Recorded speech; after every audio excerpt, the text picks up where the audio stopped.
Look at me, Morty. Look at me.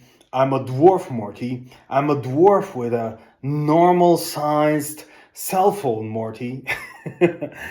Not entirely true, of course, ladies and gentlemen. This is your humble host, Nino, who is having the pleasure in today's episode to guide you through a bit of a review of the usability of ZorinOS on an old former Windows tablet computer, which has been bestowed to me by my dear friend Ivan, whom I hereby very kindly greet as a gift for the new year. And he was very curious what I might be doing with it. So this is an episode in his honor, in the honor of Ordinary Guy Tries Things, a fellow YouTuber, in which we shall be exploring a little bit what is possible with this tablet and wherein it excels above other Linux machines. Enjoy! And so, ladies and gentlemen, we are seeing ZorinOS booting already quite swiftly on this Asus Eee Slate EP121 from the year of the Lord 2011. So this is a tablet with 4 GB RAM and 64 or 60 GB disk, something along these lines. Antique hardware from 1.5 decades ago that is coming up in seconds. I am certainly impressed. In fact, it seems to work better now, like 1.5 decades later under Linux, than it has been working originally under its Windows 7 Home Premium. For more than one reviewer was complaining that if you tap any of the interface elements, it takes seconds and quite a few moments until anything reacts at all, whereas this system is comparatively snappy. The screen is very nice. It is a capacitive touch screen that can be operated with the finger or using a capacitive pen with which it came, or for that matter, any other capacitive pen that you may have available. And certainly I am very fond of the one that came with my Kindle Scribe. So if I now tap the menu, for instance, you see once it registers my fingerprint, the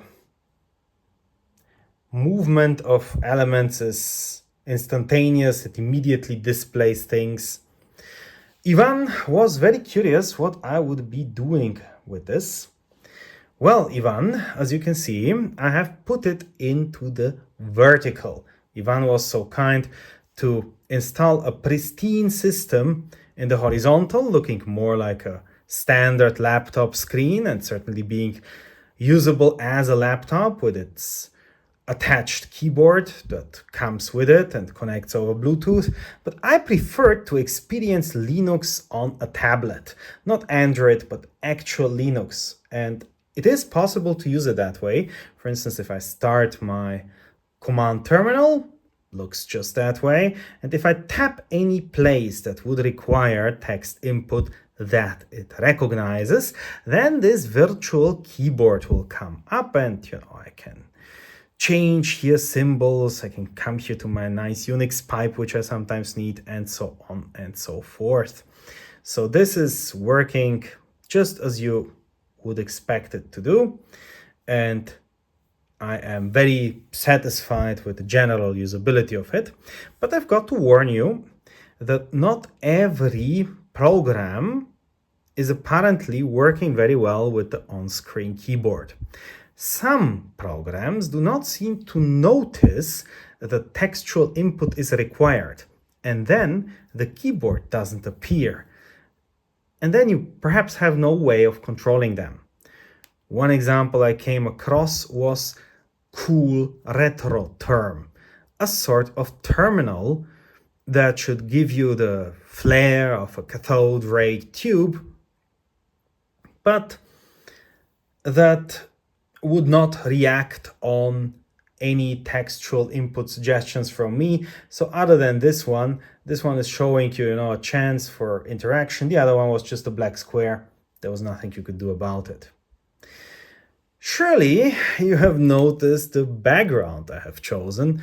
Well, Zorin Industries, right? I understand that ZorinOS has been named for the family name of its creators, and for all I read, apparently in honor of their dad. Certainly very commendable. But me, well, it will always remind me of Max Zorin from Zorin Industries, from the 1985 James Bond adventure A View to a Kill. It is an operating system with its advantages and disadvantages. Certainly the advantage being how spiffy and smooth it is running on this old hardware. It's an Intel i5 processor running, and it feels as good as new. You certainly do not feel this to be 1.5 decades old. It is as if it's a completely brand new device. And Ivan, as you were curious what I will be using it for, there are two specific needs that I have that it fulfills better than any other Linux device I presently possess. And one of them is reading documents.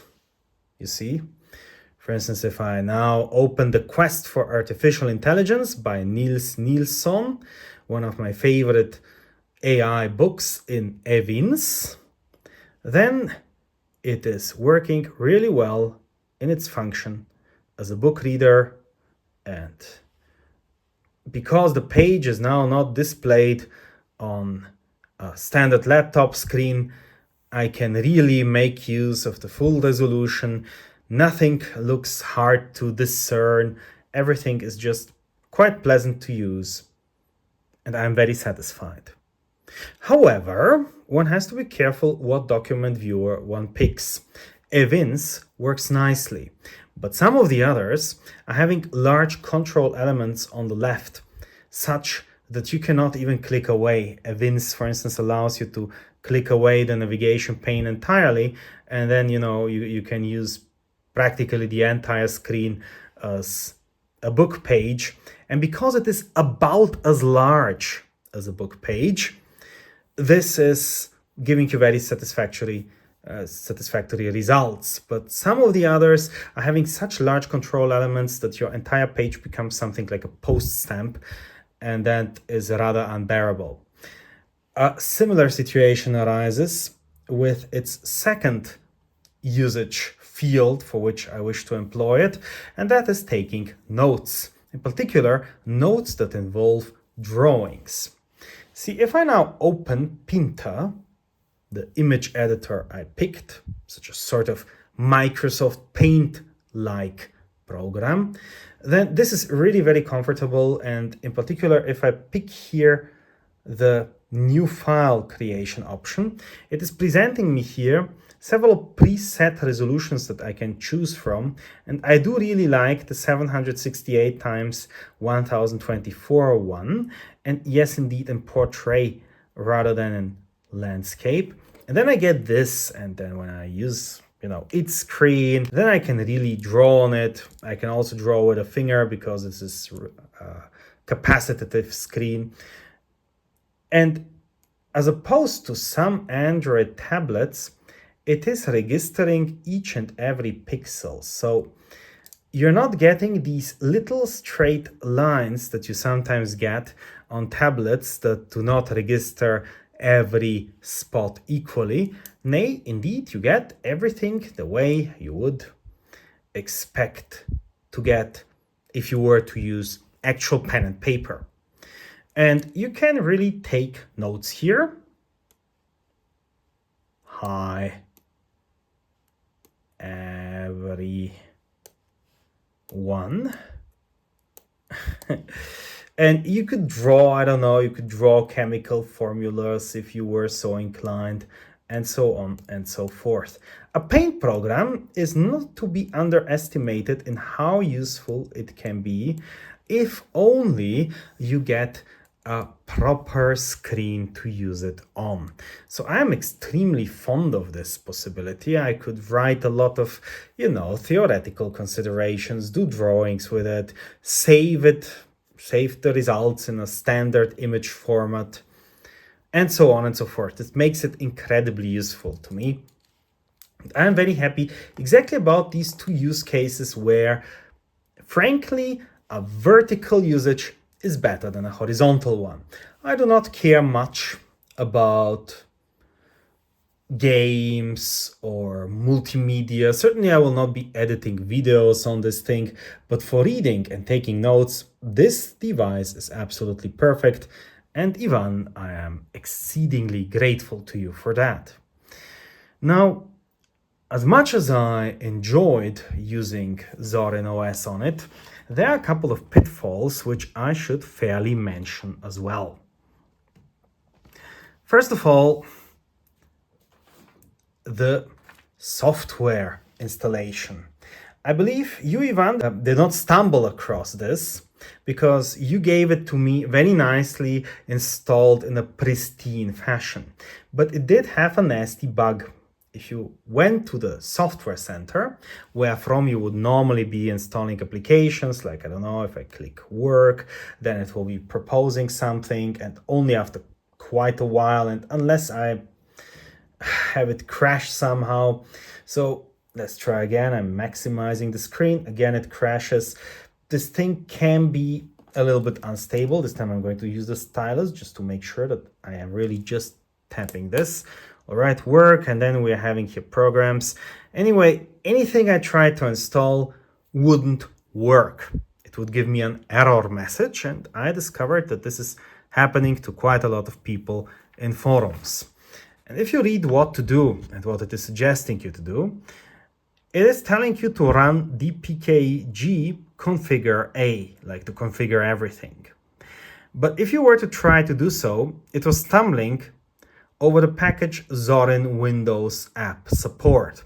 Now, ZorinOS is known for offering comparatively good support for running Windows applications out of the box, and for that matter also Android applications. I have no need or use for that, so I simply went ahead and uninstalled via apt remove purge the offending package Zorin Windows App Support. So these first two lines that you're seeing here are really just one line in the terminal. You're saying sudo apt remove purge Zorin Windows App Support. You lose this big meta package, but afterwards you can run easily sudo dpkg configure A, and you get rid of this error, and then you can again normally install applications. But for an operating system that is geared towards novices, I was a little bit underwhelmed to be immediately directed to the terminal at the first sign of trouble. The other things which really had to be done in order to make this more comfortable to use were to put the taskbar up here, because, no matter what program you're having that is running, its control elements are going to be up, and here the taskbar is going to be up, so you'll be fumbling with your hand pretty much in the same area, right? So that was one necessary improvement, and the other one concerned screen dimming. It has become a bit of a plague in modern times across many Linux distributions to turn off your screen or suspend you after 5 minutes. I don't like that at all. And now that it's permanently on, this is much more usable. But it doesn't have such a easy switch off, switch on button like Android. In fact, it is offering you here in the settings under the power management. If I find it, that would be nice. Yes, here we are, power. What to do if you press the button? Well, I have chosen it to suspend, but it could also do nothing, or it could power off entirely, right? It doesn't have, however, the option to just turn off the screen. So if I now, press its power button, it's off immediately, right? Just like Android. But when I turn it on, it is more coming on like a laptop rather than like a real, let's say, Android tablet or an iPad. It's not made for that, really. The other thing which I am not entirely happy with is the way it is handling updates. So if I go for the About field, I meant the upgrade of ZorinOS itself. I'm using here ZorinOS 17. ZorinOS 17 is based on Ubuntu 22, the long-term release. Already since last October, however, apparently ZorinOS 18 is available. But if you go to the option Upgrade ZorinOS, you're just going to get such a thing of Notify Me. And if you go around the forums, you will notice that many people are having the same issue. If you were to go to their website and download an image and install your machine from it, you would be having ZorinOS 18 based on Ubuntu 24.04. So the next long-term release, which by this point in time is something like 1.5 years ago. And yet, this is just not available here, despite it being published in other ways. I don't find that proper. I believe that if a release is available, it should really be available. This is definitely something which the Zorin people could improve on their otherwise actually very decent offering. Well, that pretty much concludes it. I hope you enjoyed this little demonstration, and if not yet a member of our friendly club, please consider joining it. Until we meet again, I'm wishing you a wonderful time. See you hopefully soon. And now let us turn this off and see how long it takes to power off ZorinOS, which should be swift. That's it. Thank you for watching, and from me, goodbye.